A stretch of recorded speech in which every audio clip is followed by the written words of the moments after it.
welcome back to the How to Podcast series and Living the Next Chapter. How's that? 2 in 1. We can do it both at the same time. Christine Blosdale is here with me, and what is fun for me as the host of a podcast is I get to talk to people that inspire me, that I listen to their shows. I learn so much. I've had this person in my eardrums for so long, and when Christine said yes to coming on my podcast, I'm like, you're joking. You'll come on my show? Oh my gosh. Like, yes. I'm so excited. So I'm holding up a book. It's right here. Your amazing itty bitty podcast book. I am a proud owner of this book, and you need to be as well. It's tiny, but it doesn't need to be big. It's got everything you need in one spot, and you need that. On top of this amazing book, on top of loving podcasting, we both share something else, Christine. Our favorite number. 22. Yeah. We both have the same favorite number, so that is awesome. I looked the astonishment. I know. I was like, what are you wait a minute. What the heck? How did you do that? Because I listen to your show and I love your podcast. Oh my goodness. Christine, welcome to the show. Nice to have you here. Thank you. Thank you so much, David. You know what, Sue? And that book was out a few years ago. So I need to get your contact info directly, and I'll send you my newest book. Okay. Ooh. Which is updated. Okay. So it's a little bit more modern than that. I still love it though. And it's not an itty bitty book, but it's not huge. Podcastonomics. Okay. There you go. I'll send that to you. No, you're very my kind. Gift to you. Thank you. Yeah. Yeah. Thank you for having me. Well, no, your gift to us is being here. That's your gift. Oh my goodness. And it is great to have you here. So yes, for those who haven't met you yet, Christine, they have to. But tell everybody, even despite the sound of your voice, you're in a very unique place in the world, and I'd love to share that as well. Where are you joining us today from? Well, I was a born and bred American living in California for my whole life, living in Southern California. I am now in New South Wales in Australia, so 7,000 miles away from where I called home for a very long time. And I'm here with my wife and our kids, and it's really lovely. And I do miss aspects of America, though. I miss some American things. But I'm very happy to be here. And it's great with the internet. I mean, my goodness, I could still be with my clients. I could do my podcast shows. I can still communicate with the world, even though I'm very far away from you guys. Nice. Well, it's great. I'm glad you have time to do this. We're dual purposing this episode because I want to share it with my Living the Next Chapter audience about your books. You have many great resources for people out there. But as well, I want to talk podcasting because you're a great voice in podcasting. You're up on stage, you're leading people, helping people with their shows.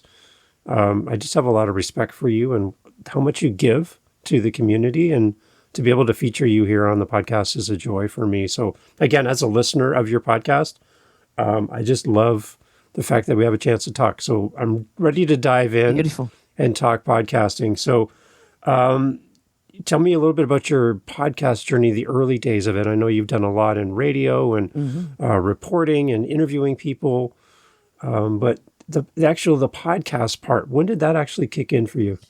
You know, it didn't come late, but it came a little bit late because I had been in radio for 20 years, right? So started off as a writer and then a producer and then a step-in host, that story in Hollywood where they go, the star has broken their leg, you gotta go, you gotta go on stage.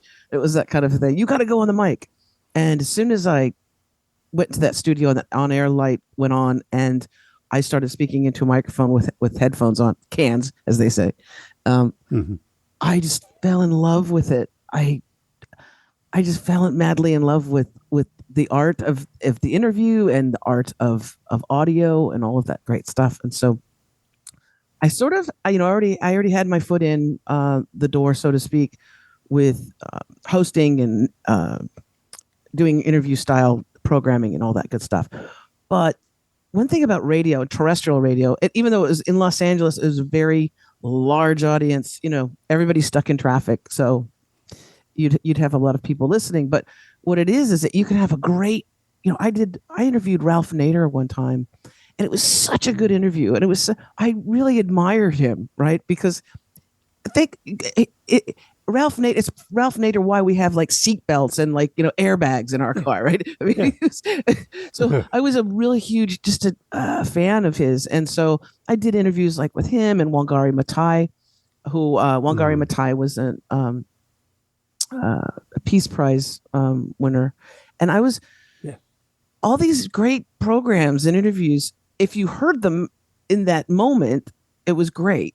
But there was really no way. It was just like once it was out there into the not internets, but out there into the airwaves, it was done and it was gone. So it didn't matter if you spoke to, Desmond Tutu or, Deepak Chopra. It doesn't matter. It was pretty much there and gone. And only the people that were really in their cars driving could have heard it and appreciated it. And so I heard about this thing called podcasting and how you can have these shows and people can listen to them, anytime that they want. They can actually listen to something from a year ago, 2 years ago. Yeah. And I really like that. And I like the fact that I would have control of it, not the radio station, and that I could say whatever I wanted to say. Right. You're right. That was a lot of creative power. And also because some of the subjects that I would speak about on the radio, sometimes I would get in a little trouble for. So I said, you know what, I'm going to have my own show and I'm going to say my own things. And I was free. I was absolutely free. Yeah.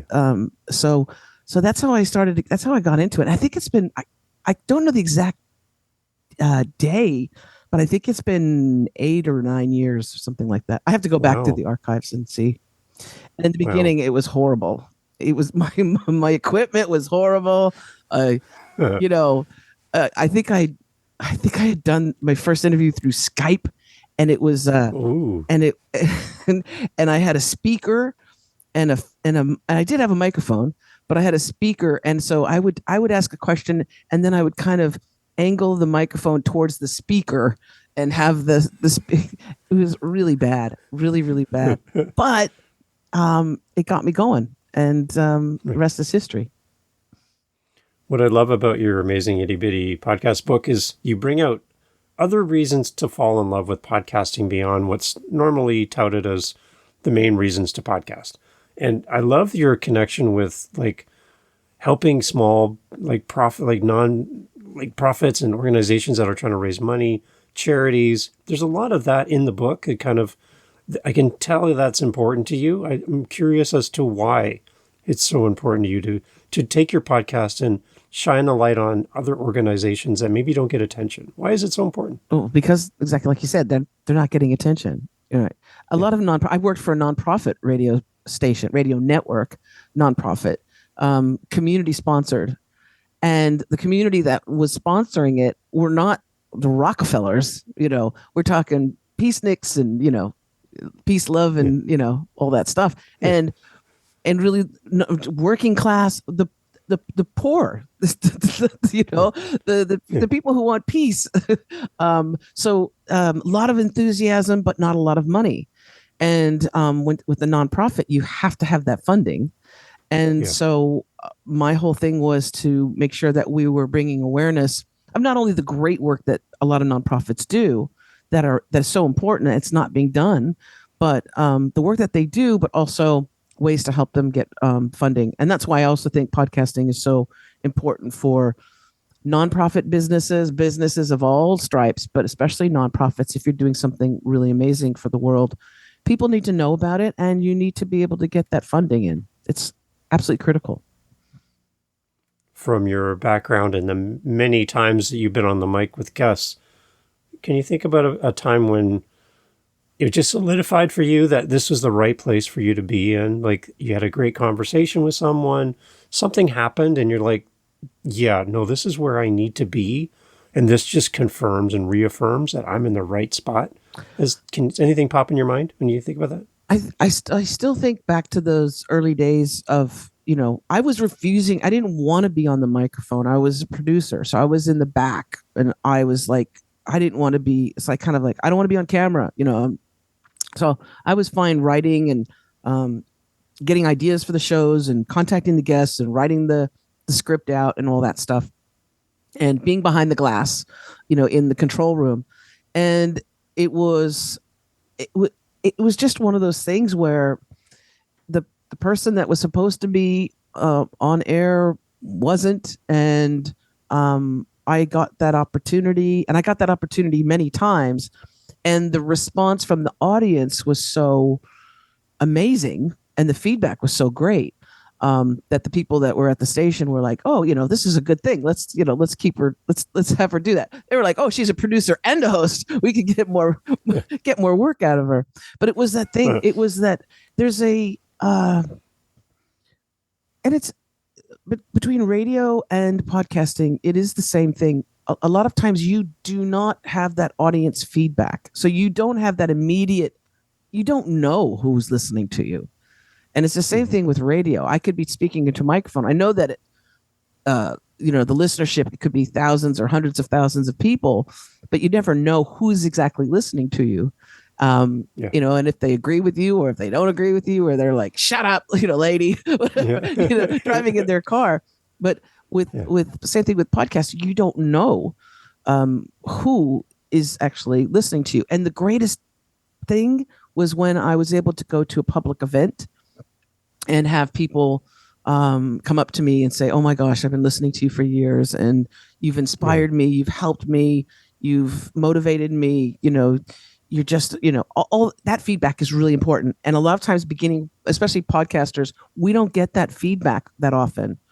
That's why it was so lovely when I first spoke to you to know that you've listened to the show and you get it. It's like being a writer. It's like being a writer of a book. And when somebody says, "I loved your book. I thought it was really funny," or, "I got that message that you were putting out there." It's the greatest feeling in the world, because someone is understanding and getting what it is you're putting out there. So, I think it was just from the early days of that connection to the audience without connecting to them. Does that make sense? Mm-hmm. Yeah, it does. Yeah. I want to take a sidestep. I mentioned at the beginning when I introduced you that you and I share a fascination and a love for the number 22. Mm-hmm. So I know my part of my story of why I love the number 22, but I heard you talk about it on a podcast. I wrote it down right away, top of my page. Ask her about 22. Why is that number stand out for you? I'm curious. You know what? I don't know. It's just a magical number to me. And when I was little, my brother is 9 years older than me, so there's quite a big age gap. And so I always felt kind of like the only child growing up, right? And I was with my grandmother a whole lot, but I remember he had a jersey, a football jersey, and it had the number 22 on it, and I was drawn to that thing like crazy.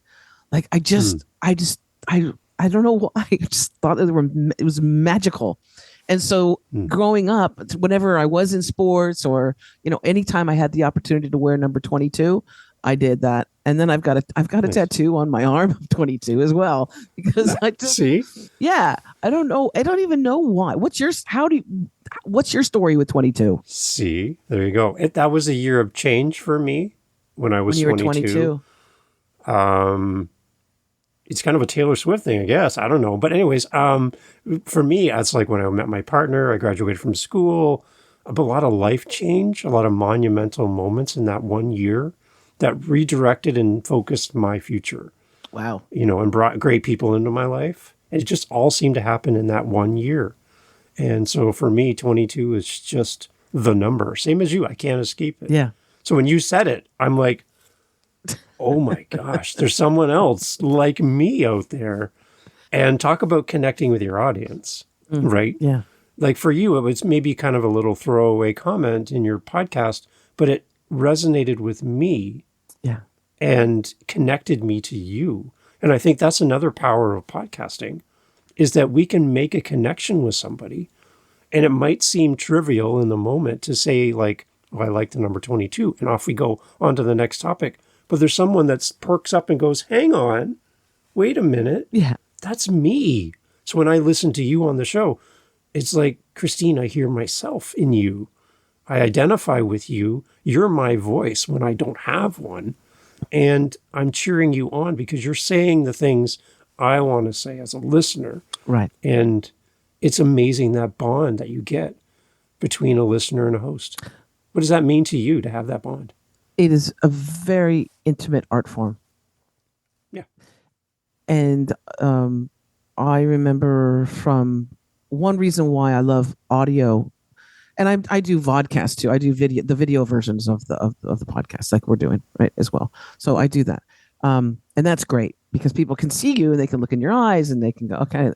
But the great thing about audio, if it's a radio program or if it's a podcast, is you don't see the person, so you only hear them and feel them, and you're not judging them based on, oh, I wonder why she wore that sweater today, or how come her hair is so short, or what's up with the nose piercing, or what is there's no judgment. There's no, oh, the color of her skin or the this or that, right? Right. So they're only listening to your voice and feeling your intention. And I found that to be extremely powerful. And that's why I've always been, since the moment I got on that microphone 25 years ago, whatever, I've been very aware of the responsibility. Right. Yeah. And yeah, never, ever have I gone on the air and made it really about me. It's about the show. It's about the guest. It's about the audience. It's about what we can do to make, people's lives a little bit better or change the world. But it's because I've heard programs, podcasters, and radio hosts who have an ego, and then that ego comes through the airwaves, and it is the biggest ick. Right. It will turn off more people than and that's not, for me, that's not what I'm here for. For me, I'm here for more than that. It's not about me, is what I'm saying. Yeah. Yeah. So you've written a book as well that helps talk about getting on podcasts as guests and all that. From your perspective, what are you seeing in podcasting for guesting? Are you seeing some successes? Are you seeing some things that you're like, oh, I wish we could do that better? What's kind of standing out for you in the podcast guesting space? Well, with my coaching clients, they come in two categories, really. So people who want to create a podcast to promote their business, their wisdom, to talk about their experiences, or just to inspire people. So there's those that want to create their own podcast, and I help them through that step by step, doing all that stuff. But then there's others who are like, I don't want to create a podcast. I don't really need to do any of that, but I would like to be a guest on podcast show, right? And so I help them through that process. And part of that is knowing how to present yourself and to communicate that message to the world through your voice as much as possible, right? So so I do work with them on that. And a lot of times people are sometimes they're very shy and nervous about speaking on their expertise. And I'm like, first of all, don't focus on you. Don't focus on how you sound or how you look. Don't focus on you. Focus on the audience. Focus on that person that's listening, that you can help them, right? You can change their life in some way. And that helps people with the nerves, the people who are nervous and scared about being on a show, because it's the audience is who you want to focus in on, not so much how you look and sound. What about our insatiable desire to have big numbers to prove our worth? I challenge that a little bit in my podcast because I want people to understand that a number's a number, a person is a person. And one of the quotes I really have kind of adopted into what I do revolves around an apple. And the quote is basically along the lines of, you can count the number of seeds in an apple, but you can't count the number of apples in a seed. So even though you have one listen to your podcast, that's not a sign of failure, because that one person could have connected with you, learned something, changed a behavior, seen the world differently, now treated their partner differently. Yeah. shown up better as a parent for their kids, which then has an impact beyond the one listen that you're lamenting over. You have the power to change history in the future, all with one listen. Yes. So I kind of challenge this insatiable thirst for a high number to prove that my podcast is worthy. And when I have people come on my show and they're like, I'd love to come on your podcast, how many listeners do you have? It's kind of like a default question. And I'm like, do you understand the power of podcasting? That you can connect with somebody, right? So how do we battle that? How do we raise the connection piece for our guests to understand how powerful this medium really is in relation to other forms of media? How do we show them that one listen really matters? I'll tell you this. The thing is that we never know. We never really truly know who's listening to us, right? If you're having a show, if you have a program too that is educational, inspirational, motivational, and it's not just you talking, dookie, right? This is what I had for lunch. This is what I had for dinner, and I don't know. Yeah. But I mean, you're actually providing something of value. You never really know who's listening, and I always say that sometimes it's like speaking into a vacuum a lot of times. But if you do every single episode as if your audience, just imagine whoever your favorite person is, whoever you look up to, if it's I don't know if it's a teacher, if it's a historical figure, if it's a celebrity, whoever that you really look up to and admire. If you record every single episode as if they are going to be listening to it, you will notice too your level of you rise up, right?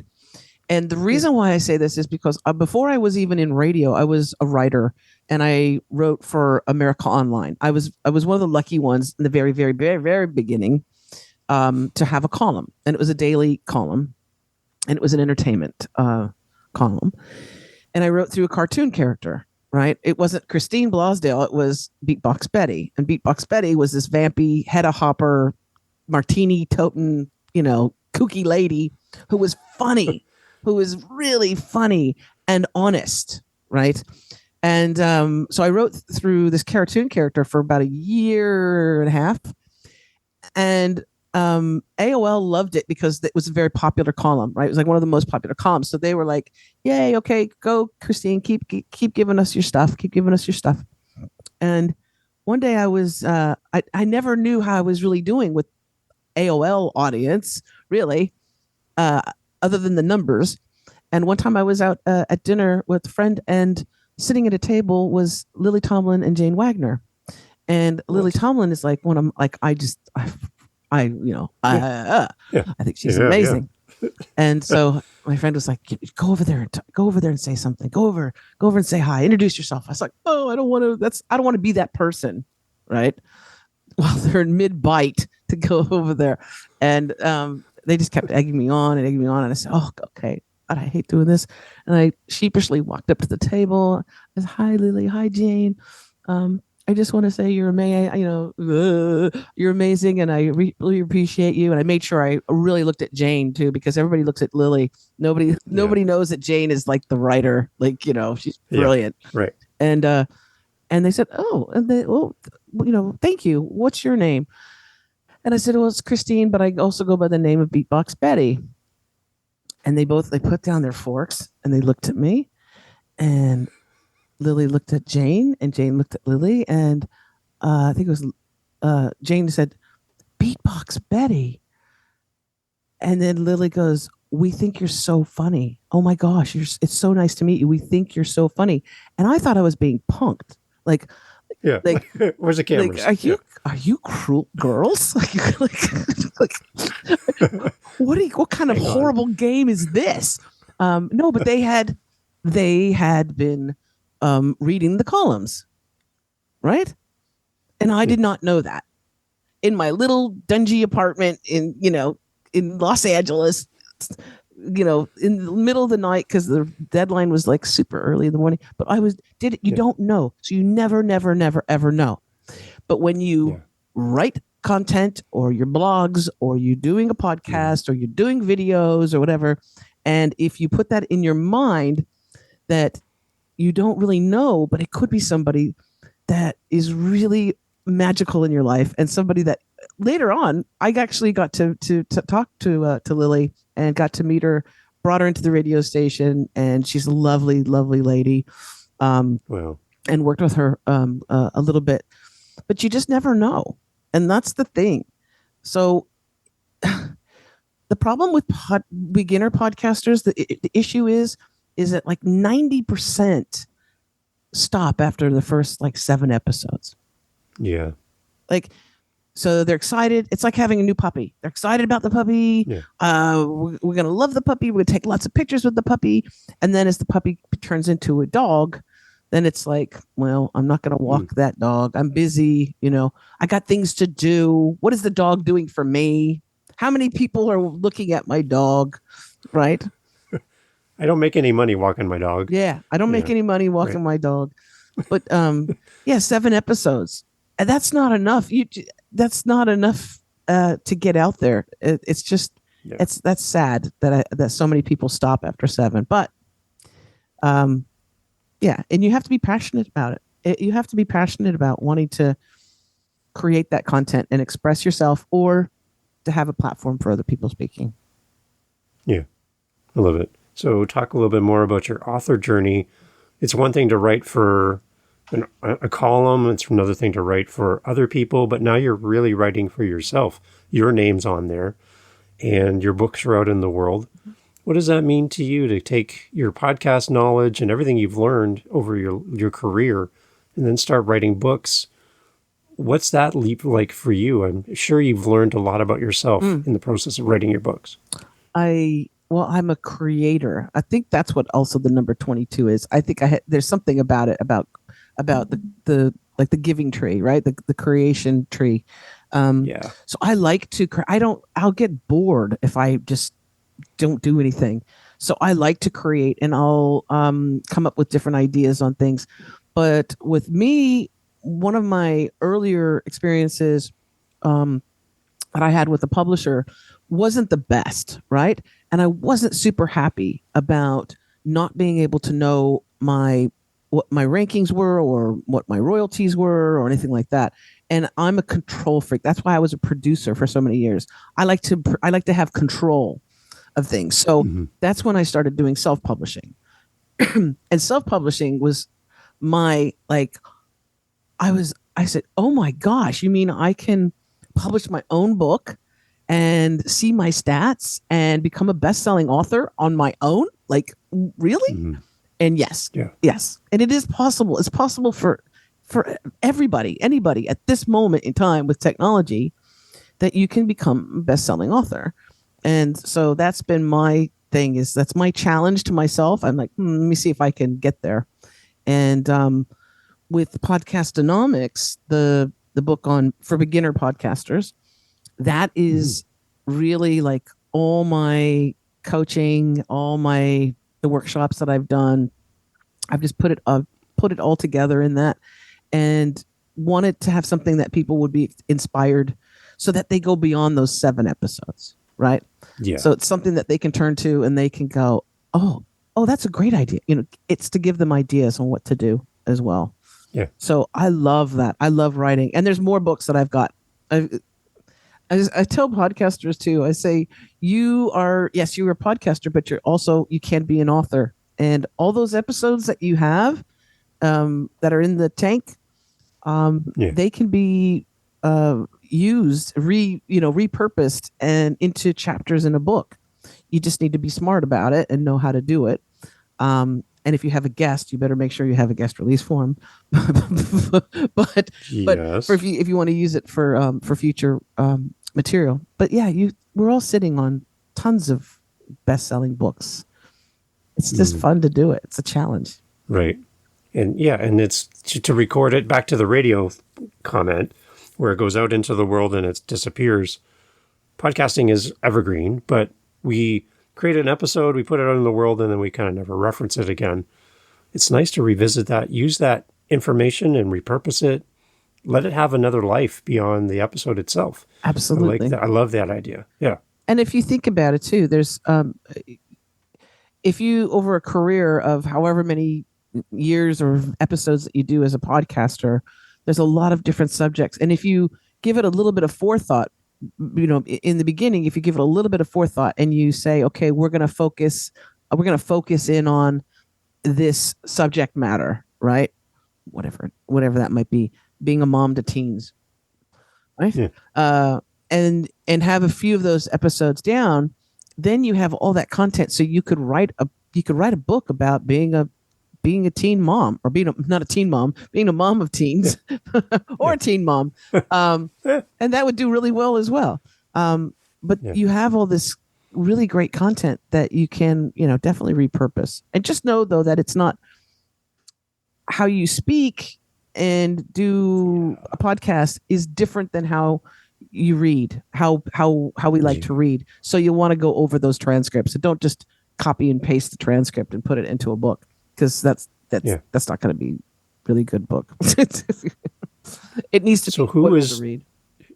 Who's filling your cup right now? Like, who are you looking to and listening to or consuming their content? And you're just like, oh, every time I come to this creator and I consume what they're doing in the world, it just fills me up and puts me in a good space. Who are you kind of following along behind right now? I was a little late in the game, but I am a huge TikTok fan.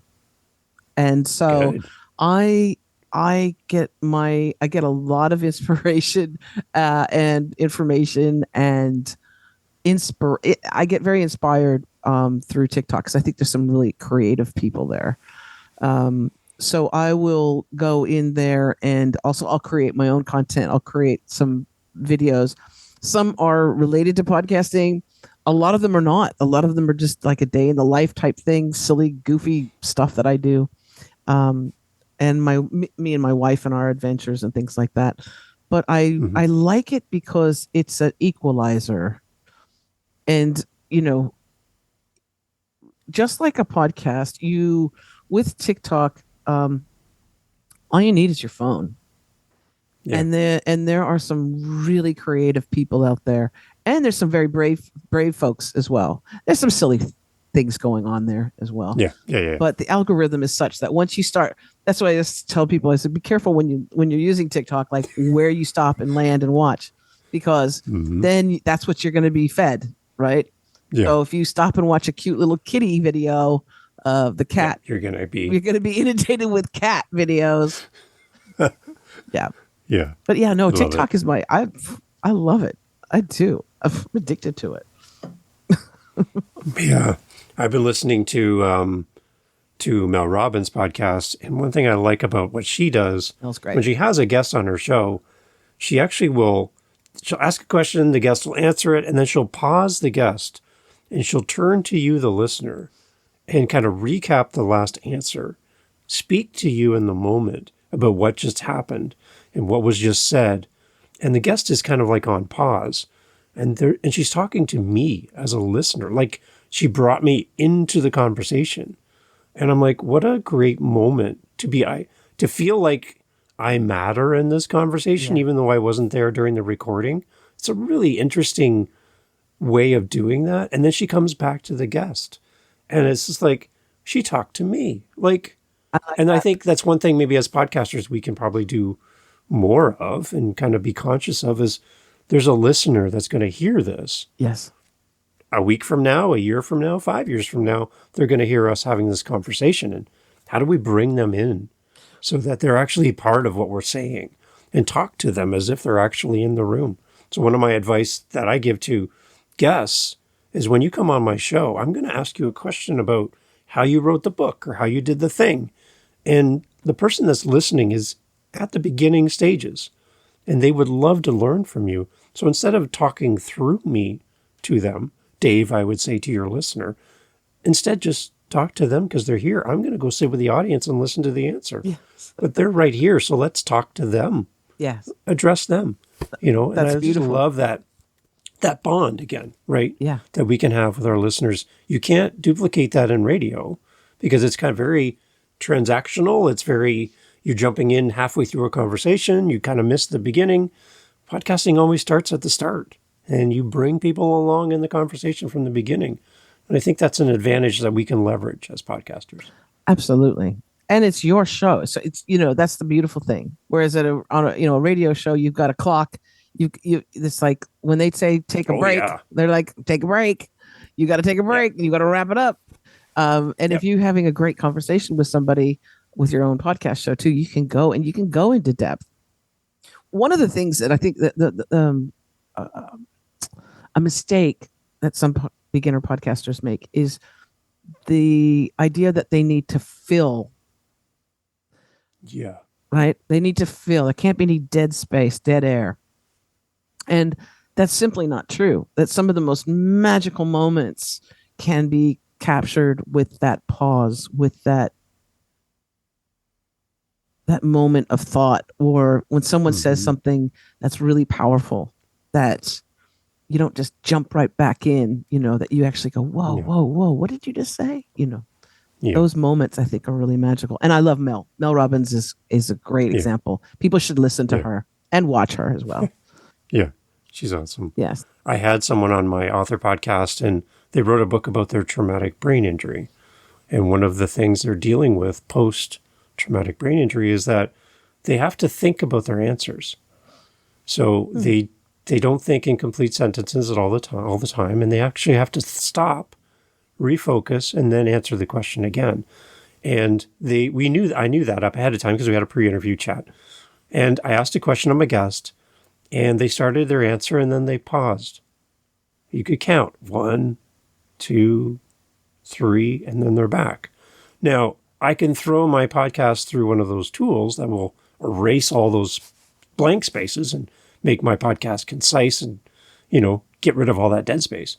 But later on in the conversation, about halfway through, 3/4 of the way through, she said she actually talked about the fact that she has to pause and think about what she does because of what had happened to her. Now, if I had taken that out of the conversation, those dead spaces where she was thinking and processing, none of that would have made sense. Right.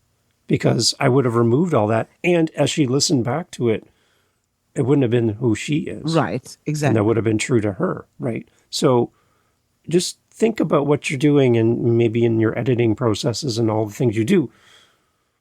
Think about what the end result is for the benefit of your guest as well. I love that. That's really powerful as well. I would have even taken that little snippet of what she's talking about that, and even bring it forward. Like in the very, very beginning before you actually do the intro, the show bumpers and all that stuff. So that people who are just starting to listen to it will understand that too, and that then they're even more invested. They're like, oh my goodness, okay, this is important to actually hear what she's saying as well. Yeah. Yeah, that was really good that you did that. That was being true to her. Yeah. And I guess as we wrap up, Christine, the one thing I'm thinking of in podcasting land that I'm really on a mission to help encourage, back to your idea around coaching and not judging somebody by how they look or sound, is that, again, I kind of reference back to those 2 TV shows, American Idol and The Voice, where American Idol, you have judges who sit behind a table and they make judgment of you, whether or not you're good enough to move forward into the next round, sometimes saying maybe some mean things in the process about you not being ready or you should never do this. And then you compare it to The Voice, where their backs are turned to you, you come onto the stage, you do your thing. There's no prejudgment. They're not looking at how you look. They just go by your voice. Mm-hmm. And then they make a decision to have you on their team. If they turn their chair, great. If they don't, they all turn their chairs. And they all give you coachable moments to help you be better at what you're doing. And they invite you back to come back on the show again. And I just think in podcasting, when I listen to you, I don't get the crossed arms behind a chair judgment vibe from you by any means. I get the coaching vibe. I get there's room for you in podcasting and we need you. And here's how you can be better. But you need to start.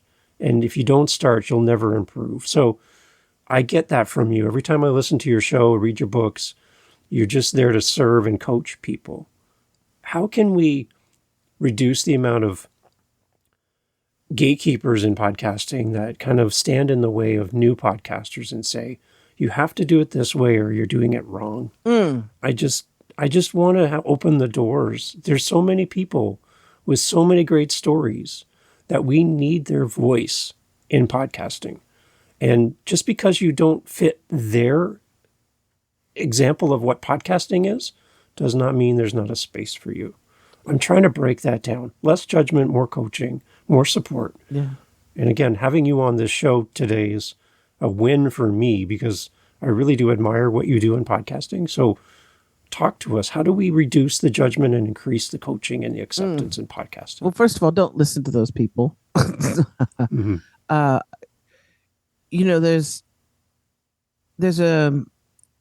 There's an easy way to create a podcast and there's a hard way, right? And a middle ground.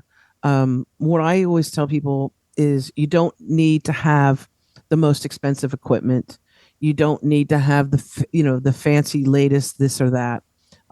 There's the basics, right? And a decent microphone is really important. If you're doing video versions of your podcast, of course, a decent camera, right? Because people want to be able to see you. But really, the most important thing is the passion that you have and whatever the message is. It's the same thing with marketing in general. When what is it that you want to give the world, or what is it that you want to put out into the world? The next important thing is to realize that the judgment or the self-judgment or the imposter syndrome is a real thing. It happens to people. And so it stops them from getting on the microphone. It stops them from sharing their message. Who am I to think that I can blah, blah, blah, blah, blah. It's not about that. Think about the audience. Think about who is listening to you, and you may never know, but the impact that you can have. That's the most important thing. It's not so much. And here's the other thing. You don't have to do a podcast for years and years and years and years. You can do a 12 episode series. You can, right. It's like a true crime podcast or an autobiography, of Princess Diana. It doesn't go on for years and years and years. It's, she's born, this has happened, this is that, and that's it. There's 12 episodes. Yeah. So I tell people too, you can do a podcast that is not life consuming and it's going to take you years and years and years to do. It's just like chapters in a book. So you can do 12 episodes or 15 episodes or 10 and wrap it up in a beautiful little package and make that be your gift to the world. But the idea of being judged by others and then our own self-judgment, self-critical, those things will stop you every single time. And you never know until you do. It's one of the most affordable ways it's one of the most affordable ways to get your message out into the world. So I talk about people when they have a business too, or a coaching or a consulting program. I'm like, it's great advertising. Just don't make it sound like an infomercial. Right. Whatever you do. Yeah. Yeah, exactly. It's not a sham wow commercial. Come on, people. No. Let's get in there. No. Give value all the time. Exactly. I love it. Exactly. And that's why I love having you on the podcast, Christine, because that's all you do. It's just value all the time. So to that point, to buy the books, to be part of the podcast, to listen to all your shows, which I have, where do we go, Christine? How do we connect with you? The easiest way is to go to my website. I have links to everything there, all the different I have two podcasts that are in production, a third that I'm working on. It's just ChristineBlosdale.com, or you can go to expertauthoritycoach.com. But ChristineBlosdale.com has everything, links to the books and all that good stuff. And also, if I have any free workshops that are coming up, they'll be listed there at the website as well. I love it. Christine, Thank you so much for taking time to do this. Thank you, David. All the best to you and your family, and cheering you on over here in Canada. You have a big fan here in Canada, so awesome. It's great to meet somebody that inspires me and keeps me podcasting. So it's really great to have you on the show. It really means a lot. That makes my heart explode, David. Thank you. Everyone, all the information's in the show notes as always. Please go and support an amazing podcaster. and someone who just gives. And if you haven't caught on to that by now, you will as you listen to more and more of Christine's podcasts and everything she does. Christine, thank you so much for being here. Thank you. Thank you so much.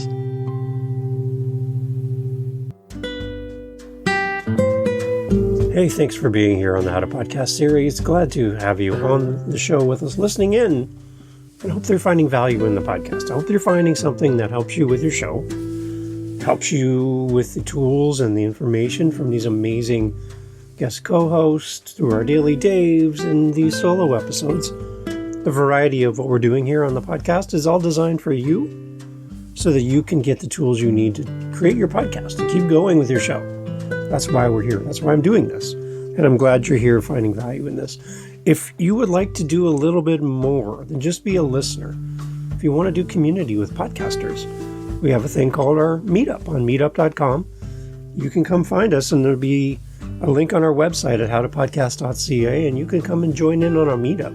Instead of just being a listener, you could actually participate and come in and join other podcasters, just like you, at your stage, at your level, where you're at right now.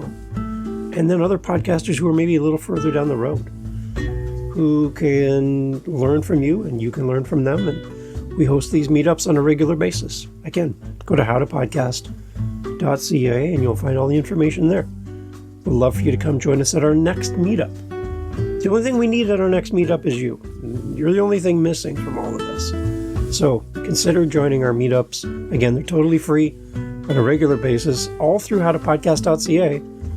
And I'd love to hear more from you about your podcast as well. There's a SpeakPipe link on howtopodcast.ca. Leave a message. I'd love to hear about you and your show and how we can work together to get your message into the world. Thank you for being here. Thank you for listening. And thank you for sharing the show with another podcaster that you're like, hey, I think you'd really like this episode. Go ahead, share the episode, and let's get more podcasters on the mic. Thanks for listening.